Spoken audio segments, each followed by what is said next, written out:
Donc pour cette étape, en fait, ce qu'on va faire, c'est qu'on va masquer donc les éléments dont on n'a pas besoin, d'accord? Donc les éléments qui sont en miroir, pour déjà qu'on ne soit pas impacté par ce que l'on voit. Et en plus, ça va ralentir grandement notre viewport et du coup, on va avoir beaucoup de mal à travailler avec donc les 4 éléments, en fait, avec 5 textures procédurales, d'accord? Parce que là, on a 5 générateurs de textures qui vont travailler non-stop. Malgré les masques qu'on va effectuer pour afficher certaines zones, les textures sont quand même générées, d'accord? Elles sont quand même là. Donc du coup, ça demande beaucoup de puissance. Donc ce que je vous invite à faire, c'est de vous rendre donc ici sur le panneau modificateur. On va décocher donc l'affichage sur le viewport et sur le rendu pour l'instant, d'accord, au cas où. Et là, on va pouvoir commencer à peindre.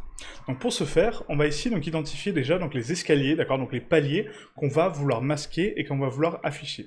Donc ici, si je procède par logique, on a toujours donc le palier 1, 2, 3 et 4. Donc on a 4 paliers à masquer avec 5 textures procédurales. Donc le premier palier va être donc griffe, doigt, d'accord, parce que donc mes griffes sont en premier, ensuite on a mes doigts. Ensuite on va masquer donc les éléments pour afficher mes poils. Donc après on a donc doigt, poil, et ensuite on a donc poil, métal, et ensuite on a métal, or. D'accord, donc ça va vraiment par palier.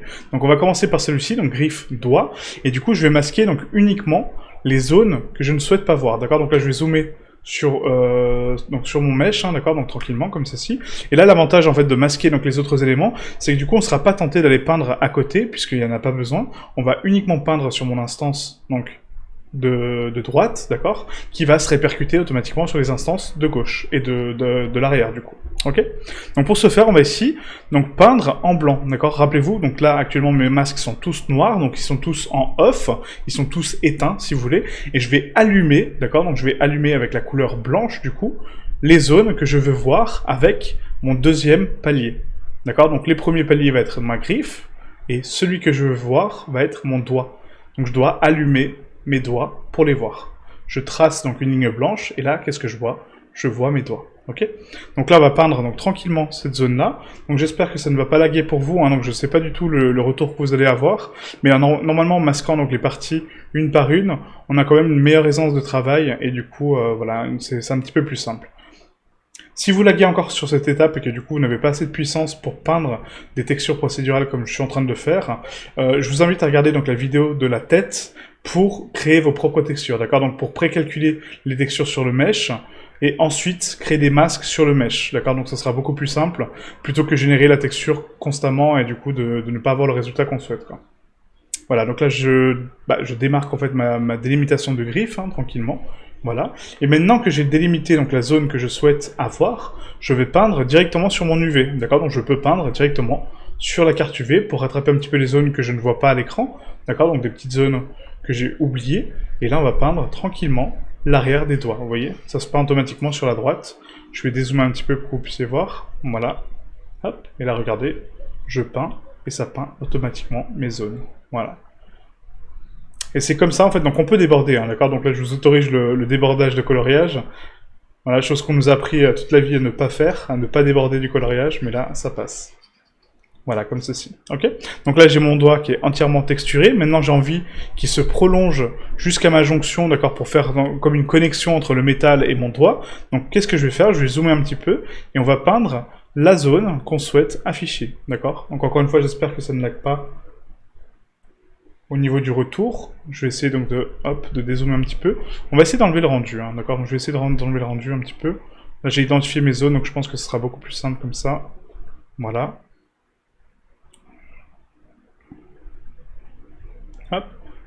Je pense que vous aurez la possibilité de peindre en fait en même temps, d'accord? Donc sur l'écran en mode rendu.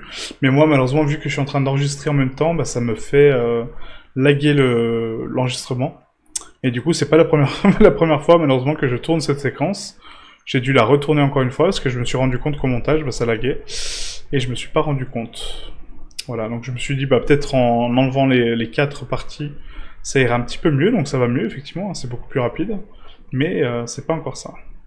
Voilà, donc là c'est parfait. Donc là ici on a un petit chevauchement, donc on appuie sur X pour inverser le pinceau. Et là je peux peindre en noir pour rattraper les zones que j'ai peintes en trop, d'accord? Hop. Voilà, et on rattrape un petit peu le masque pour lui donner une beauté supplémentaire, voilà, tranquille, hop. Voilà, comme ceci. Donc là, ça me paraît pas trop mal, hein. On peut se permettre d'avoir des petits dépassements comme ça, hein, c'est pas gênant. Et là, je vais continuer donc avec mon masque de bas. Donc là, je repasse en mode rendu, hop, voilà, j'espère que ça va pas trop laguer. Je suis désolé hein, s'il y a du lag du coup, mais j'ai pas trop le choix malheureusement pour cette technique. Donc là, X pour inverser mon pinceau, et là je vais délimiter ma zone que je souhaite garder, voilà.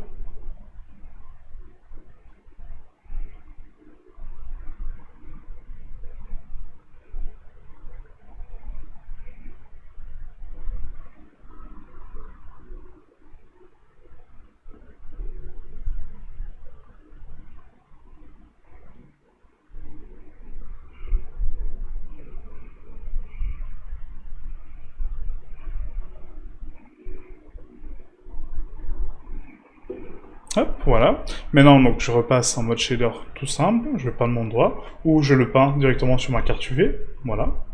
J'ai cette possibilité aussi, hein, parce que je sais qu'on a découpé mes doigts proprement en termes d'UV, donc c'est ça l'avantage d'avoir aussi un dépliage qui nous convient, et qui est propre et cohérent par rapport aux éléments qu'on a sur la scène.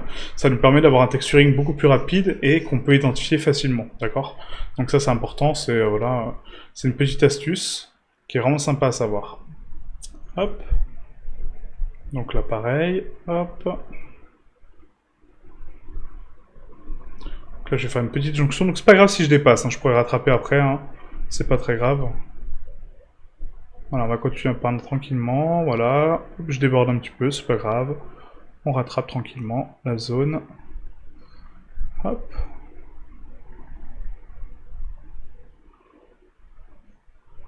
Voilà, comme ceci.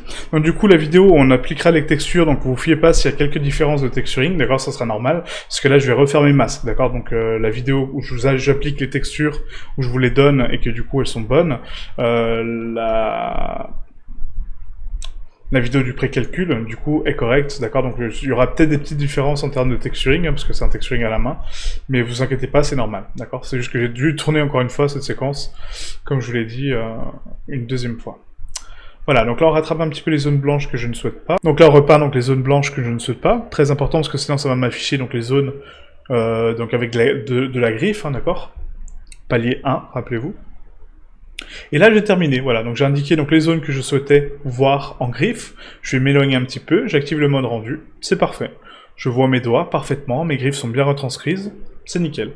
Maintenant on peut passer donc à l'étape suivante, mais avant, il faut sauvegarder votre masque. Donc rappelez-vous que nous on a sauvegardé donc une instance sur le fichier, donc quand on les a créés, et là maintenant on va dans Images, on voit une petite étoile ici, ça veut dire que notre image n'a pas été sauvegardée, donc il nous met une petite alerte, très subtile, hein, je vous l'avoue, on peut vite l'oublier, donc pensez bien à enregistrer vos textures, n'importe lesquelles textures, hein, même les textures de la tête, quand vous allez voir pour le texturing de la tête, il faut les sauvegarder à chaque fois qu'on les retouche, parce que sinon ça peut créer des gros problèmes, d'accord? Donc là, image, enregistrer, je l'enregistre par-dessus l'autre, c'est parfait.